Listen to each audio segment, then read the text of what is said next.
नमस्कार विद्यार्थी मित्रांनो. NMMS बौद्धिक क्षमता चाचणी सिरीजमध्ये आपले सर्वांचे सहर्ष स्वागत आहे.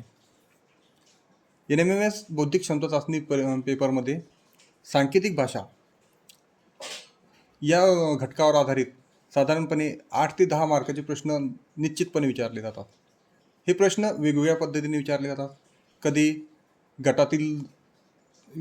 गटातील शब्द ओळखा, कधी सांकेतिक भाषेच्या संदर्भातला लेखी प्रश्न असतो त्यावरून असतो. आणि आज आपण जो प्रकार बघतोय या ठिकाणी अक्षरासाठी अक्षर हा एक प्रकार बघतोय. या ठिकाणी तो आपल्याला प्रश्न विचारलेला आहे की पुढील प्रश्नात पहिल्या पदाचा दुसऱ्या पदाशी जसा संबंध आहे तसाच संबंध तिसऱ्या व चौथ्या पदांमध्ये आहे. तो संबंध शोधून प्रश्नचिन्हाच्या जागी योग्य पर्याय लिहा. बघा, यातला पहिला प्रश्न आहे अक्षर. पहिला प्रश्न आहे SOUND आणि त्याच्याशी संबंधित सांकेतिक भाषेमध्ये तो शब्द आहे त्यांनी लिहित असताना SUDON.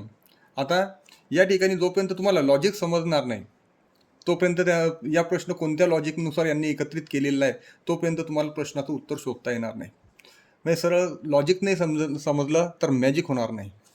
बघा इथं यस, मग या ठिकाणी आपल्याला अक्षरांमध्ये दिसतात की जी अक्षरे इथे आहेत तीच अक्षरे इथं सुद्धा आहेत, पण त्यांचा अक्षरांचा क्रमबद्धपणा चुकलेला आहे. मग बघूयात आपण तो क्रमबद्ध पदा त्यांनी कशा पद्धतीने दुरुस्त केलेला आहे. तर त्यासाठी आपण यसला 1 नंबर दिला, ओला 2 नंबर, यूला 3 नंबर, एनला 4 नंबर, डीला 5 नंबर. म्हणजे यस हे आपलं पहिलं अक्षर आहे, ओ हे दुसरं अक्षर आहे, यू हे तिसरं अक्षर आहे, एन हे चौथे अक्षर आहे आणि डी हे 5वे अक्षर. या ठिकाणी यांनी पहिलं अक्षर घेतलं यस, मग यसचा नंबर होता पहिला म्हणून त्याच्यासाठी खाली आपण 1 नंबर लिहिला. त्यानंतर दुसरं अक्षर घेतलं यांनी यू, पण इकडे यू कितव्या नंबरला होता? तिसऱ्या नंबरला, म्हणून त्या यूच्या खाली आपण 3 लिहिलं. डी हा कितव्या नंबरला होता? 5 नंबरला, म्हणून डीच्या खाली 5 लिहिलं. ओ कितव्या नंबरला होता? 2 नंबरला, म्हणून ओच्या खाली 2 लिहिलं. एन कितव्या नंबरला होता? 4 नंबरला, म्हणून यांच्या खाली 4 लिहिलं. म्हणजेच आता यांनी काय केलं की 1 3 5 2 4, म्हणजे याचा अर्थ असा आहे की यांनी सुरुवातीला विषम अंक घेतले आणि त्यानंतर सम अंक घेतले. पद्धत बघा, यांचा नियम कोणता आहे लॉजिक इथलचं की पहिले विषम अंक घ्या आणि नंतर सम अंक घ्या. यानुसार मग आपण हा जो शब्द होता याला सुद्धा नंबरिंग करून घेतलं. याला 1 नंबर दिला, 2 3 4 5. मग आपला नियम होता की पहिले विषम नंतर सम. आपण नियम काय शोधला? पहिले विषम नंतर सम. मग पहिले विषम संख्या म्हटल्यानंतर 1 3 5 आणि 2 4 असे अंक आपण खाली लिहून घेतले. 1 3 5 2 4. तर 1 नंबरचं अक्षर कोणतं होतं? यस. नंतर 3 नंबरचं अक्षर कोणतं होतं? तर ए. 5 नंबरचं अक्षर कोणतं होतं? टी. त्यानंतर 2 नंबरचं अक्षर कोणतं होतं? तर 2 नंबरचं अक्षर टी आहे आणि 4 नंबरचं अक्षर आर. म्हणून मग आपला जो नवीन शब्द तयार झाला STARTला या सांकेतिक भाषेमध्ये लिहितात SATTR. मग SATTR हा पर्याय कुठे आहे त्याचा आपण शोध घेतला तर तो पर्याय 1 नंबर 1ला आहे, म्हणून पर्याय क्रमांक 1 हे आपले बरोबर उत्तर झाले. त्यानंतर दुसरा एक प्रश्न आहे. आता या दुसऱ्या प्रश्नामध्ये बघा, त्यांनी एक CRY हा एक शब्द घेतला. हा किती अक्षरी शब्द आहे? 1 2 3. आणि त्याच्यासाठी त्यांनी 1 2 3 4 5 6 अक्षरी शब्द घेतला. ज्याही वेळेस असं तुम्हाला दिसेल की 3 अक्षरी शब्दांसाठी 6 अक्षरी शब्द घेतला किंवा 4 अक्षरी शब्दांसाठी 8 अक्षरी शब्द घेतला, तर अशा वेळेस समजून घ्यायचं की पुढचं आणि मागचं अक्षर घेतलेलं आहे. बघा, जेव्हाही तुम्हाला असं दिसेल की 3 अक्षरी शब्दांसाठी 6 अक्षरी शब्द घेतला, म्हणजे तुमच्या डोक्यामध्ये एक छोटासा नियम तयार झाला पाहिजे की इथे पुढचे आणि मागचे अक्षर घेतलेले आहेत. बघा, सी जर का आपण अक्षर घेतलं तर सीच्या अगोदरचं अक्षर आहे बी आणि सीच्या नंतरचं अक्षर आहे डी. यासाठी तुम्ही सुरुवातीलाच एक अशा पद्धतीची एक अक्षरपट्टिका तयार करून घ्यायची, ज्याच्यामध्ये ABCD ही सुरुवातीला सरळ ABCD लिहायची आणि त्याच्याच खाली उलटी ABCD लिहून घ्यायची. पहिले सुरुवातीला ABCD इथपर्यंत झेडपर्यंत लिहिली आणि त्यासाठी उलटी ABCD लिहिली इकडच्या साईडनं झेडपर्यंत आणि त्याला खाली नंबरिंग करून घ्यायची 1 2 3 4.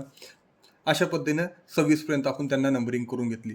जेव्हाही तुम्ही NMMSचा पेपर सोडवणार आहात, परीक्षेला जाणार, त्यावेळेस ही अक्षरपट्टिका एक तर तुमचे पाठ असली पाहिजेत किंवा तुम्ही पेपरला वगैरे ती तयार करून घ्यावी आणि त्यानंतरच पेपर तुम्हाला सोडवण्यासाठी सोपा होणार. तर बघा या सीच्या अगोदरचं अक्षर कोणतं होतं? बी. बीच्या आणि नंतरचं अक्षर होतं डी. आरच्या अगोदरचं अक्षर क्यू, नंतरचं अक्षर यस, आणि वायच्या अगोदरचं अक्षर एक्स आणि नंतरचं अक्षर झेड. म्हणजे आपला इथलचा नियम आपल्याला समजला, एक अगोदरचे अक्षर आणि एक नंतरचे अक्षर. अगोदर नंतर अशा पद्धतीचा नियम आहे. मग डीच्या अगोदरचं अक्षर कोणतं आहे? तर डीच्या अगोदरचं अक्षर सी आहे आणि डीच्या नंतरचं अक्षर कोणतं आहे? ए. ई. आता दुसरं अक्षर होतं ए. मग आता एचं सुरुवात झाली. बघा इथे एची सुरुवात झाली. मग एच्या अगोदरचं अक्षर कोणतं? तर एच्या अगोदरचं अक्षर म्हटल्यानंतर या ठिकाणी आपण झेडपर्यंत थांबलो. त्यानंतरची जर का आपण ABCD लिहिली तर या समोर झेडच्या समोर हे आपल्या ABCD म्हणजे झेडच्या अगोदरचं अक्षर कोणतं झालं? एच्या अगोदरचं अक्षर झेड आणि एच्या नंतरचं अक्षर बी. झेडच्या संदर्भात जर का आपण विचार घेतला तर झेडच्या अगोदरचं अक्षर वाय होईल आणि झेडच्या नंतरचं अक्षर ए होईल. समजलं बाळांनो? तर अशा पद्धतीने मग या ठिकाणी एच्या अगोदरचं अक्षर येईल आपल्याजवळ झेड आणि एच्या नंतरचं अक्षर येईल आपल्याला बी. वायच्या अगोदरचं अक्षर, तर वायच्या अगोदरचं अक्षर एक्स आहे आणि वायच्या नंतरचं अक्षर आहे झेड. म्हणून एक्स झेड जे हे या ठिकाणी सुद्धा आपण शोधलं होतं. वायच्या अगोदरचं अक्षर एक्स आणि नंतरचं अक्षर झेड. मग हे जे पर्याय आहेत, हा असणारा पर्याय कोणता? सी पासून सुरू होणारा पर्याय. बघा इथं हे अक्षर सुरू होतं बी पासून, म्हणजे हे उत्तर चुकलेलं आहे. हा पण अक्षर सुरू होते बी पासून, म्हणजे हे चुकलेलं आहे. हे अक्षर सी पासून सुरू होते, हे अक्षर सी पासून सुरू होतं, म्हणजे या दोनपैकी एक उत्तर आपलं आहे. बघा सीई, इथं सीई आहे, इथं सी एफ आहे, म्हणजे हे गॅरंटेड उत्तर चुकलं आहे. म्हणजे आपलं उत्तर कोणतं आहे? नंबर 3. बघा सीई झेड बी एक्स झेड आहे की नाही? सीई झेड बी एक्स झेड, म्हणून त्याचं बरोबर उत्तर नंबर 3 आहे. तर बाळांनो, जोपर्यंत तुम्ही इथलची मॅजिक लक्षात घेत नाही, लॉजिक समजत नाही, तोपर्यंत तुम्हाला मॅजिक होणार नाही आणि तुम्हाला तुमचा जो मार्क्स आहेत ते तुम्हाला व्यवस्थितपणे पडणार नाही. आता या ठिकाणी नंबर 3रा एक प्रश्न आहे. या ठिकाणी तुम्हाला दिसतंय PART आणि KZIG.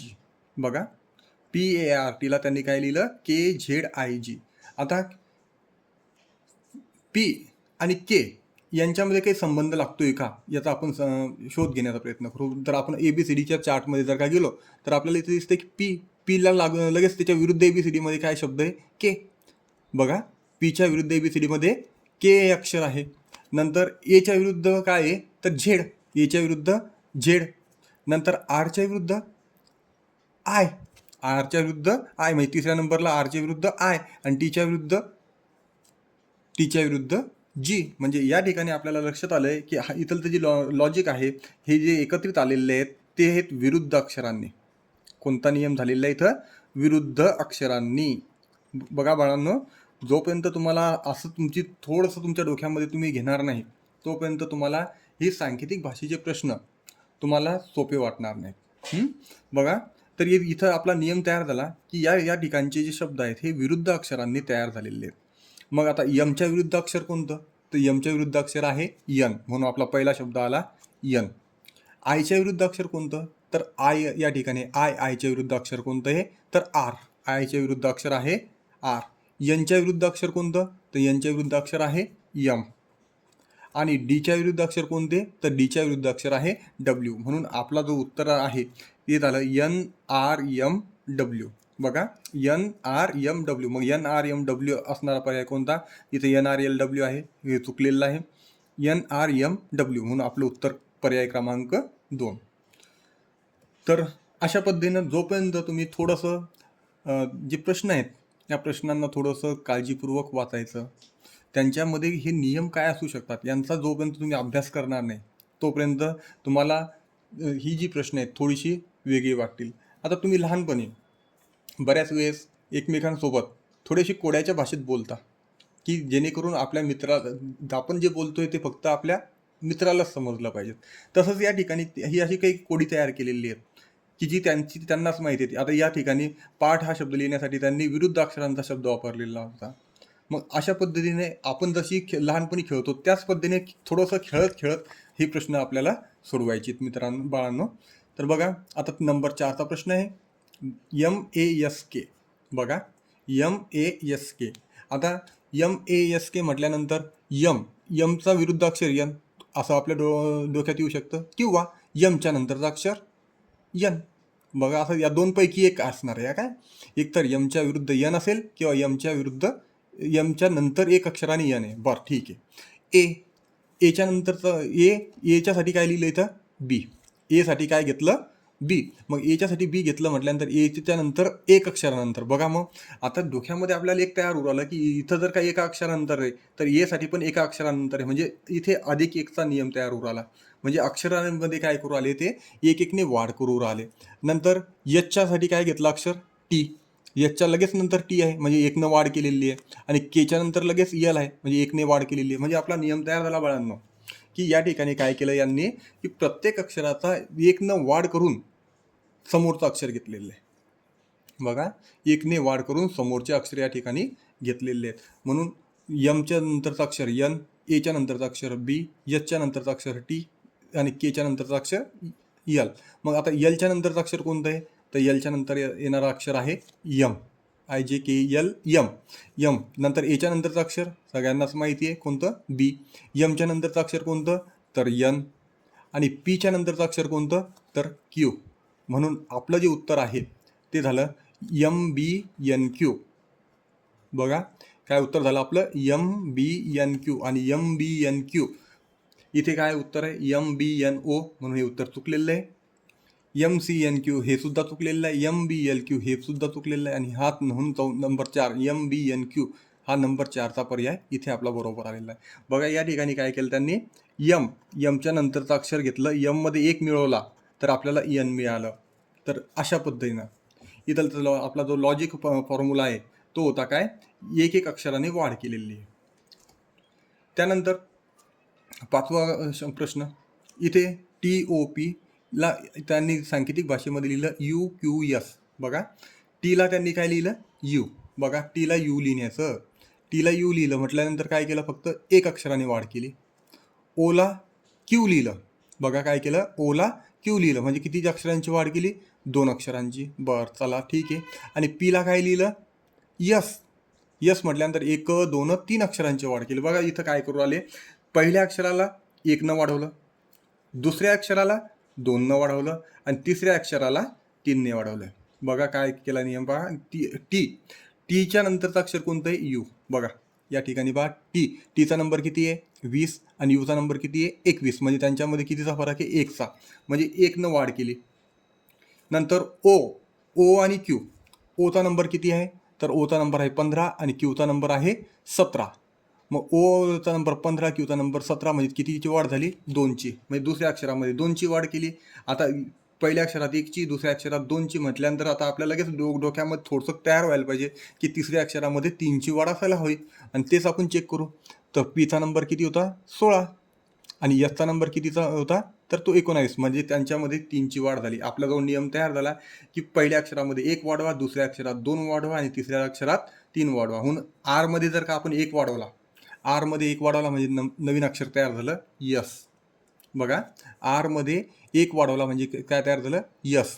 ईमध्ये 2 वाढवायचे, ईमध्ये 2 वाढवायचे 1 2 म्हणजे कोणतं अक्षर मिळालं आपल्याला जी, आणि डीमध्ये 3 वाढवायचे म्हणजे 1 2 3, म्हणून आपल्याला उत्तर मिळालं कोणतं SGG. बघा काय उत्तर मिळालं SGG. मग SGG असणारा पर्याय कोणता आहे तर SGG असणारा पर्याय क्रमांक 2 आहे. बघा बाळांनो प्रश्नांमध्ये एक सहसंबंध असतो, हा सहसंबंध जोपर्यंत तुमच्या लक्षात येणार नाही तोपर्यंत तुम्हाला ही उदाहरणं थोडीशी समजण्यासाठी कठीण वाटतील. पण एकदा का तो सहसंबंध तुम्ही प्रॅक्टिसनं समजून घेतला तर तुम्हाला ही उदाहरणं एकदम सहज सोप्या पद्धतीने सोडवता येतील, आणि याच्यामधील मार्क्स तुम्हाला पैकीच्या पैकी मिळतील बाळांनो. त्यानंतरचा प्रश्न आहे कोणता नंबर 6 POST. POSTला त्यांनी लिहिलं KLHG. बघा पीला त्यांनी काय लिहिलं के, पीला के म्हटल्यानंतर लगेच लक्षात आलं आपल्याला की ही विरुद्ध अक्षरांमध्ये. नंतर ओला काय म्हटलं त्यांनी ओला यल म्हटल्यानंतर ते विरुद्ध ABCD आहे. यसला काय म्हटलं यसला यच म्हटलं विरुद्ध ABCD, आणि टीला काय म्हटलं टीला जी म्हटल्यानंतर लगेच आपला नियम लक्षात आला कोणता विरुद्ध ABCD. इथे काय आहे विरुद्ध अक्षरांना लिहायचं, विरुद्ध अक्षरे लिहायची आहेत ABCD मधील. मग BACK, मग बीचे विरुद्ध अक्षर कोणतं आहे तर बीच्या विरुद्ध अक्षर आहे वाय. म्हणून या ठिकाणी लिहिलं आपण वाय.